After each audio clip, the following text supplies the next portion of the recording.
Eude. A sua história encontra-se em Juízes, capítulo 3, do versículo 15 ao versículo 30. E o título que nós damos à história deste libertador, que é o sexto, o que foi incluído durante os estudos, é um libertador improvável. Eude ele defendia a região de Benjamim contra Moabe. Após 40 anos de paz e sossego na terra de Canaã, que foi durante o período de Otiniel, Israel volta a fazer o que era mal aos olhos do Senhor.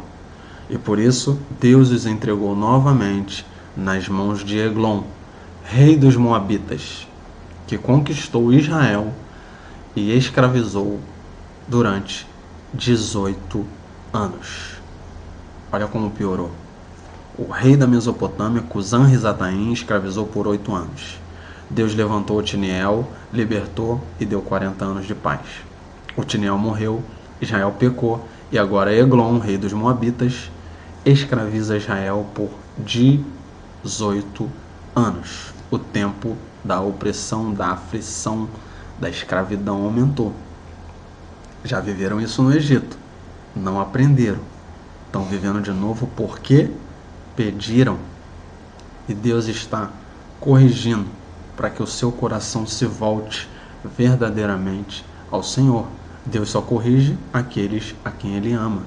Então, se eu, você, nós recebemos a correção do Senhor, glorifica a Deus, porque Ele ainda nos ama. Eglon, rei dos Moabitas. Pastor Douglas, quem foram os Moabitas? A gente precisa também entender que dentro da história bíblica, esses povos cananeus, muitos deles têm uma estreita ligação com Israel. E Moabe é um deles. Os Moabitas são descendentes de Moabe, filho do relacionamento incestuoso entre Ló e sua filha mais velha. Está lá em Gênesis capítulo 19, versículo 37. Onde a sua filha deu a beber a seu pai, ele veio a dormir e ela teve relação com ele. O resto da história vocês conhecem. Nasceu Moabe. Da mesma forma, a filha mais nova também fez a mesma coisa com Ló. Deitou-se com seu pai e nasceu um filho chamado Ben-Ami, que significa agora hoje, neste período do juízo, conhecido como os Amonitas. Então os Moabitas são descendentes de Ló, sobrinho de Abraão. A ligação entre Moabe e Israel é bem próxima. Os israelitas e moabitas viveram em frequentes conflitos. Os moabitas adoravam a um deus chamado Quemos ou Camus ou Moloque, deus da mitologia suméria e acádia. Adoravam também a Ishtar, que eu já falei logo ali atrás, Astarote ou Astarte em algumas traduções, e a Baal. Esses eram os deuses principais dos Moabitas.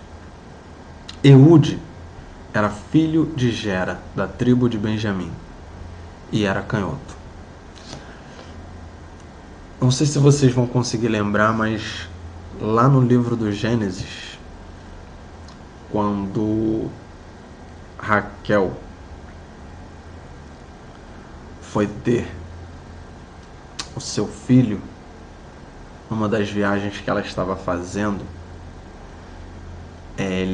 ela teve complicações no parto e quando o filho veio a sair, ela colocou o nome de Benoni, que significa filho da dor, o filho da minha dor. Mas o seu pai chamou Benjamim, que significa filho da destra, ou filho da minha destra, que significa filho da mão direita. Quando o texto fala que ele era um benjamita, porém canhoto, filho da mão direita canhoto, parece que é um trocadilho, né? Porque filho da mão direita canhoto. E você vai entender o porquê que é colocado o canhoto aqui.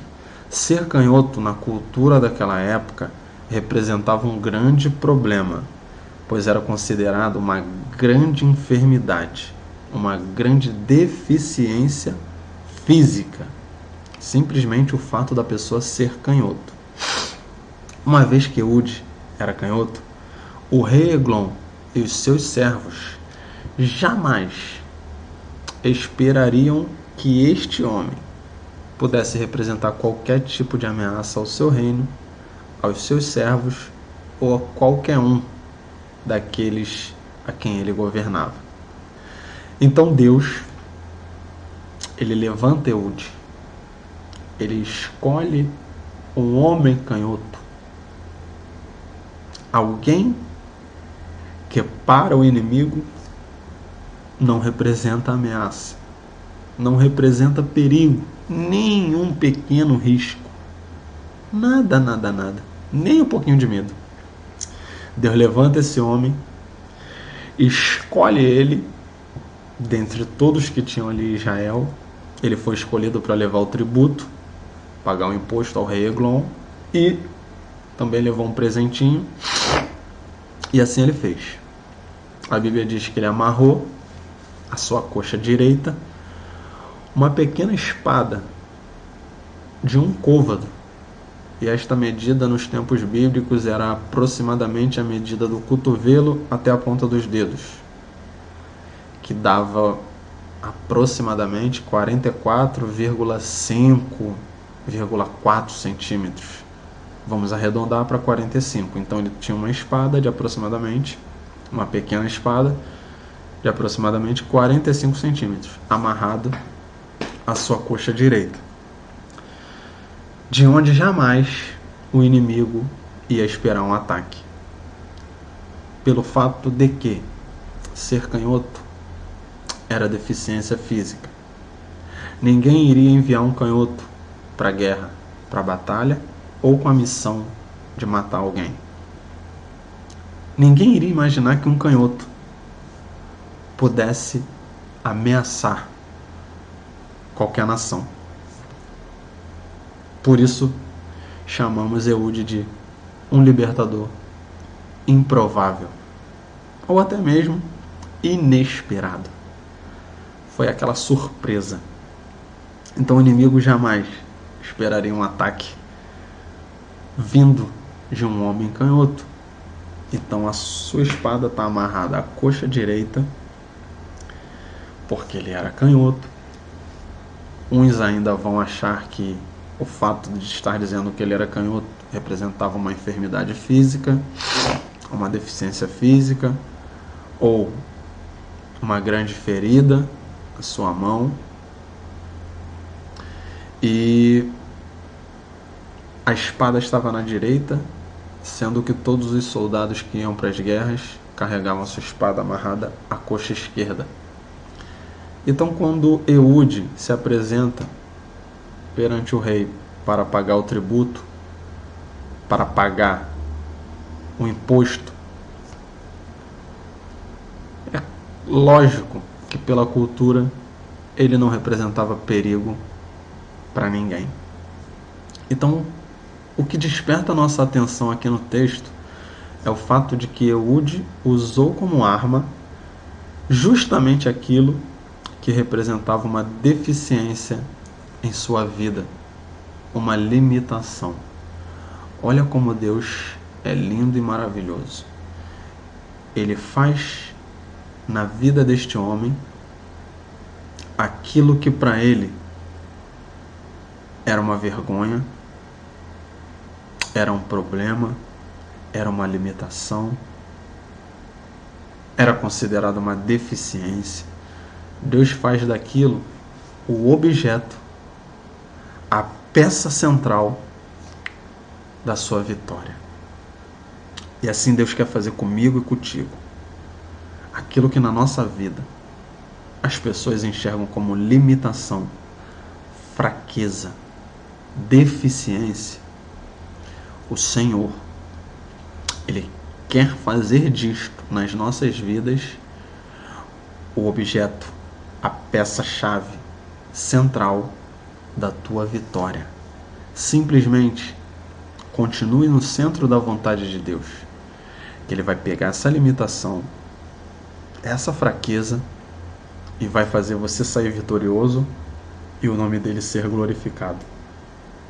Creia somente. Deus é especialista em nos surpreender. Sabe por quê? Porque a sua visão, o seu pensamento e o seu agir sempre vão vir na nossa contramão. Na contramão daquilo que pensamos, na contramão daquilo que enxergamos e na contramão daquilo que queremos fazer. Pastor Douglas, como o senhor pode me provar isso? Vamos lá.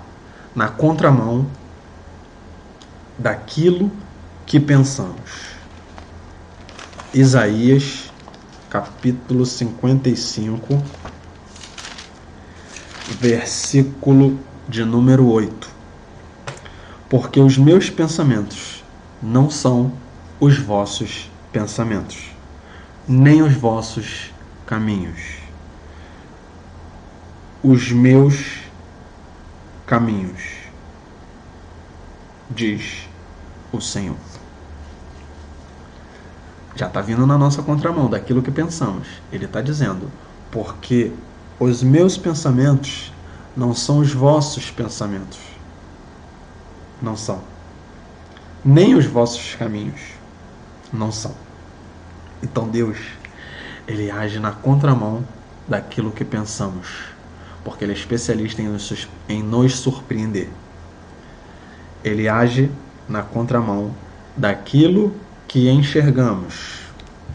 Primeiro livro de Samuel, essa passagem aqui você conhece muito bem, capítulo 16, versículo 7. Porém, o Senhor disse a Samuel: não atentes para a sua aparência, nem para a altura da sua estatura, porque o tenho rejeitado. Porque o Senhor não vê como vê o homem, pois o homem vê o que está diante dos seus olhos, porém o Senhor olha para o coração. Aleluia, louvado seja o nome do Senhor. Deus não vê como eu vejo, porque eu olho para a pessoa e vejo o defeito, e vejo os problemas, e vejo as dificuldades, olho para as deficiências. Enquanto eu estou olhando só coisa ruim, Deus está lá de cima olhando para a pessoa e dizendo: é vaso, é bênção, tem qualidade, tem valor, é especial e presta para a minha obra. Ele não vê como a gente vê. Porque se ele fizesse assim, ai, meu Deus do céu, estaríamos ainda perdidos. E ele age na contramão daquilo que queremos fazer. Muitas das vezes o que queremos fazer não é o que Deus quer. Por isso temos que estar ligado no Espírito. Outra passagem que você conhece com certeza, Atos, capítulo 9, versículo 13 e 14. Após Saulo ter tido um encontro com Jesus, perde sua visão, entra na cidade de Damasco e se abriga numa casa. O Senhor, ele se revela a um homem chamado Ananias e aparece para este homem e diz: vai na rua tal, casa de Judas, pergunta por um homem chamado Saulo, da cidade de Tarso. Ele está orando E numa visão ele via que entrava um homem chamado Ananias e colocava sobre ele a mão para que tornasse a enxergar. Ananias então diz para Deus, para o Senhor Jesus: Senhor, de muitos ouvi acerca deste homem. Quantos males tem feito aos teus santos em Jerusalém? E aqui tem poder dos principais para prender a todos os que invocam o teu nome. Ananias está dizendo: Senhor, não é isso que eu quero fazer. Eu não vou não. Esse cara aí mata crente, espanca crente, prende crente, açoita crente. Não, Senhor, não vou fazer isso. Mas Deus age na nossa contramão. O Senhor fala para ele: vai, porque este é para mim um vaso escolhido, para levar o meu nome diante dos gentios, e dos reis, e dos filhos de Israel. E eu lhe mostrarei o quanto deve padecer pelo meu nome. Olha Deus agindo na contramão daquilo que Ananias queria fazer. Nem sempre o que eu quero fazer é o que Deus quer. Nem sempre o que eu intento em meu coração fazer é o que Deus quer. Por isso a Bíblia, principalmente no livro dos Juízes, vai nos mostrar, assim como no capítulo 1, que eles consultaram a Deus para ver qual tribo sairia a peleja. Devemos consultar a Deus e perguntar: Senhor, é isso mesmo que tu queres que eu faça? O que tu queres que eu faça? Consulte a Deus. Não saia fazendo da sua maneira. Não faça aquilo que você quer ou que você acha que é correto. Faz aquilo que Deus confirmar por meio do Espírito Santo na tua vida. Por isso é necessário cultivar esse relacionamento diário com Deus, para que a gente esteja sempre no centro da sua vontade e fazendo aquilo que Deus quer. Não o que parece correto aos nossos olhos, como Israel estava fazendo naquela época. Deus usa as coisas loucas deste mundo para confundir os sábios, as coisas fracas para confundir os fortes, e as coisas vis, desprezíveis e as que não são, para aniquilar as que são. Esse é o Deus a que servimos. Ele sempre está nos surpreendendo. Aleluia. Glória a Deus. Então Eude entrega o imposto, entrega o tributo ao rei, e antes de sair do local, ele diz ao rei que tem uma palavra secreta para o rei, da parte de Deus.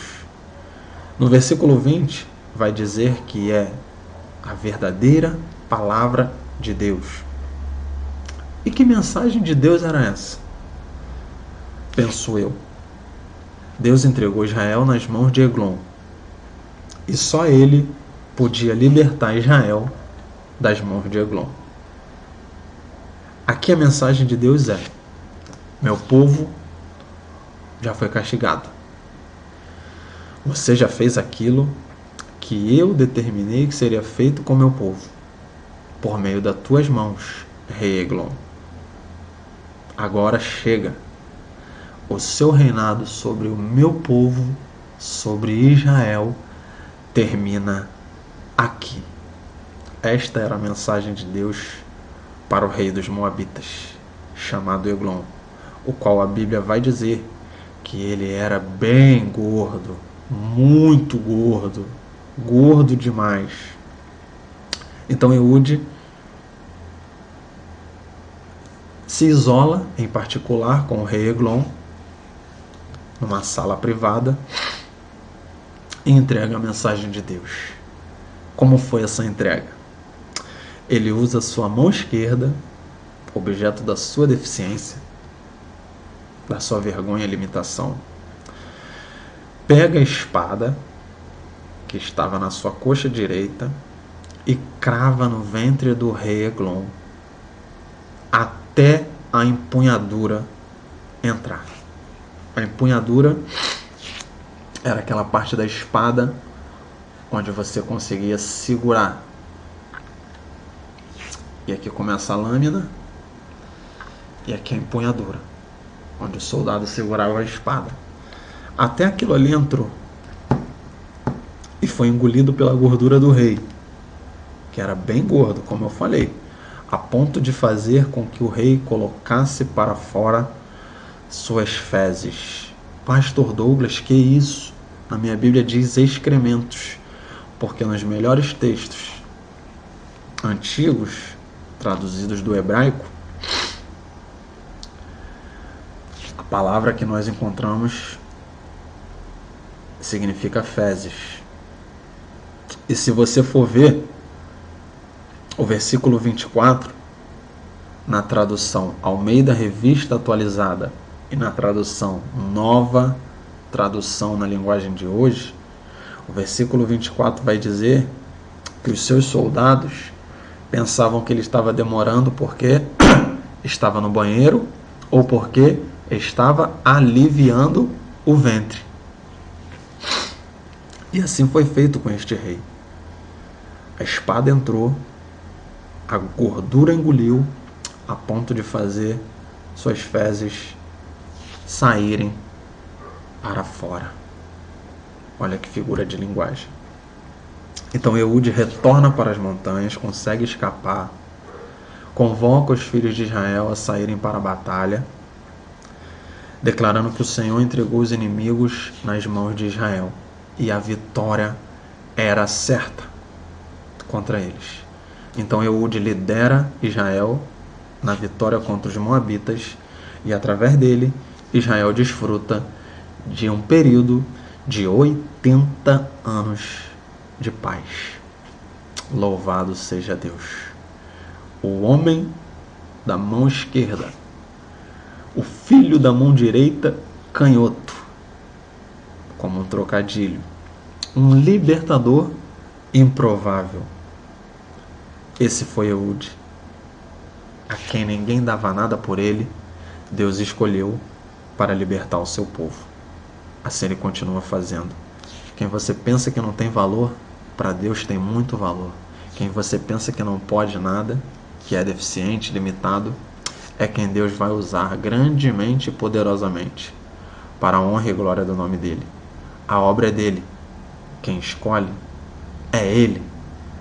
Louve e glorifique ao Senhor por cada um a quem ele tem colocado na sua vida, no seu ministério e na liderança espiritual da sua vida.